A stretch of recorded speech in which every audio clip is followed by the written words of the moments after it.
Bom, a gente tem então a proposta aqui de apresentar o trabalho do estágio supervisionado pela professora Fabiana, para a conclusão aí da segunda graduação em pedagogia. E a gente escolheu a trilha pedagógica, né, para podermos desenvolver o trabalho, né. Então, meu nome é Tiago, a gente escolheu, com a ajuda aí da professora Fabiana, escolher a metodologia de ensino, né, dentro do ensino infantil e a primeira etapa ali do ensino fundamental. Como o trabalho ficou grande, optamos então para por aplicar a, dentro do ensino básico, no ensino fundamental, terceiro ano do ensino fundamental, a temática associação e raciocínio lógico através da gamificação. Lembrando que esse estágio foi um pouco atrasado por conta da pandemia, e dentro dessa pandemia iniciada no Brasil em 2020, se viu a necessidade, a ideia de se criar então uma nova forma de interação com os alunos, né, na prática. E, portanto, se utilizando através dessas metodologias ativas, né, começou a ter um boom de sites e aplicativos para gamificação com os alunos através das web aulas, o que vai, o que vem facilitando bastante então a interação do professor com o aluno. O objetivo geral, então, é demonstrar os benefícios dos jogos virtuais no contexto do ensino-aprendizagem. Os objetivos específicos, a gente tem apresentar a gamificação como uma saída a ser cogitada para maior colaboração e participação dos alunos, tornar as aulas mais estimulantes e interativas para os educandos, buscar um ganho significativo e um aprendizado real, com maior envolvimento e pensamento dos participantes. Focar no estudante como personagem central do processo de ensino-aprendizagem por meio das metodologias ativas. Converter as aulas em algo prazeroso, mais amigável e interessante através dos jogos virtuais. Dentro do projeto de ensino e depois no paper do estágio, se verificou que a gente já tem, né, ao longo da história humana, já se tem uma grande contribuição dos jogos, né, das pessoas com os jogos e esse interesse maior. E apresentamos várias pesquisas e autores que apontam isso, né, no cotidiano dos jovens e adultos até, né. Então, se vê uma grande e uma oportunidade única aí para colocar em prática uma coisa que faz parte do cotidiano, né, dos alunos, que é os jogos e jogos eletrônicos, né. Então, dentro aí do ensino fundamental terceiro ano, problemas matemáticos envolvendo as operações básicas, né, adição e subtração. O número de aulas seria uma aula de 45 minutos, né, onde se poderia dividir a turma em dois grupos para fazer competições de histórias matemáticas, né, problemas matemáticos, para ver o desempenho deles nessa temática, né, numa espécie de revisão do que já se teria trabalhado. Bom, a gente então aí tem como conhecimento prévio, se introduziria, né, relembrando esses problemas matemáticos de adição e subtração, né, empregando os significados juntar, acrescentar, separar, retirar, comparar e completar as quantidades, utilizando diferentes estratégias de cálculo e, de preferência, que conseguissem usar o cálculo mental. Palavras-chave: gamificação, aprendizagem, jogos virtuais.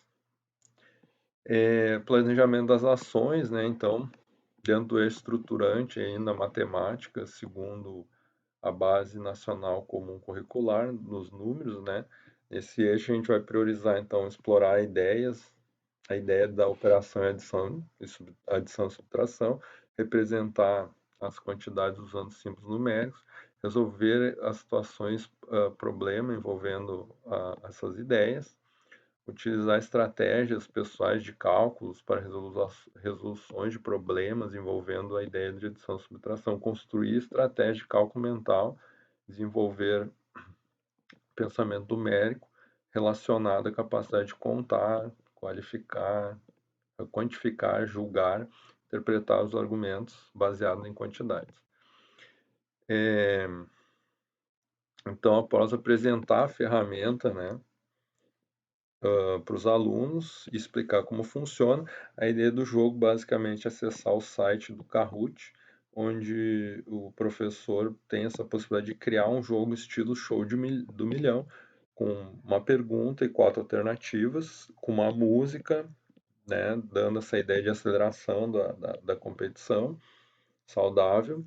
E a ideia seria, dependendo do grau de dificuldade da questão, botar de 30 segundos a 2 minutos, né, dentro desse tempo. Com certeza, talvez 30 segundos, cálculos muito fáceis, né, mas com um grau de dificuldade maior precisariam de um pouquinho mais de tempo. Então, eles vão ter essas alternativas, poderia ser 10 questões ou mais, né, para esse exemplo colocamos 10, e os alunos vão ser ranqueando pela resposta correta e a velocidade da resposta, né? O quanto tempo leva para responder. Assim o professor vai mediando então essa brincadeira, essa disputa desse joguinho. Os recursos pedagógicos, então a gente teria o smartphone, né, com touchscreen ou tablet, poderia ser utilizado também o notebook, a internet, o site do Kahoot, e eu acrescentei aqui o app Sorteios, né, vídeos e imagens, que a gente já vai ver o que significa, o que é o app Sorteios. Então, à nossa esquerda a gente tem o site do Kahoot, né, e eu selecionei ali para criar o, o joguinho. E à direita a gente poderia criar, dividir a turma, dependendo da quantidade de alunos, dividir a turma em dois e sortear dos nomes dele, quem vai participar do primeiro torneio, né? E depois os outros. E aí, de repente, fazer chaveamento, eliminação até chegar naqueles que conseguiriam, então, ter um desempenho melhor, né? Aqui, então, mais recursos, né, didáticos. O primeiro grupo que fica de fora vai dando uma treinada, né? Fica dando uma treinadinha com alguns probleminhas, enquanto o segundo grupo começa o jogo efetivamente. Então aqui a gente vai no Kahoot, a gente vai criar e unir o Kahoot para fazer então essa proposta dos jogos. A gente escolhe o quiz, né? E ali a gente tem um exemplo onde a gente pode configurar, né, as respostas, marcando com certinho qual é a resposta certa. Pode colocar uma imagem, né, para ilustrar a história matemática e define o tempo, tudo mais e quantas perguntas vai fazendo. Aqui fomos colocando mais algumas perguntas, adicionando novas perguntas ao questionário. Sempre tentando ser esse jogo, a ideia dele é dinâmica e rapidez, né? A própria música, conforme o tempo vai passando, ela vai acelerando a velocidade, né? Dando a ideia de que o tempo está acabando, até para a gente ver como os alunos se saem, né? Sob pressão, né? Respondendo todas essas questões que eles desenvolveram. Então, a avaliação seria por observação, né? Contínua no desempenho das tarefas, e aí acompanhando os alunos, né, em como eles vão saindo em todas essas tarefas. E aí, dentro dessa ideia da proposta aí desses problemas matemáticos. Aqui a gente traz então as referências, né? Algumas referências que foram utilizadas no trabalho. E então, para concluir, a ideia seria basicamente aí essa, onde teríamos então uma disputa saudável entre os alunos, e vendo como eles se saem, como eles reagem aos seus cálculos mentais, né, e as propostas estabelecidas. Agradeço aí a professora Fabiana e obrigado.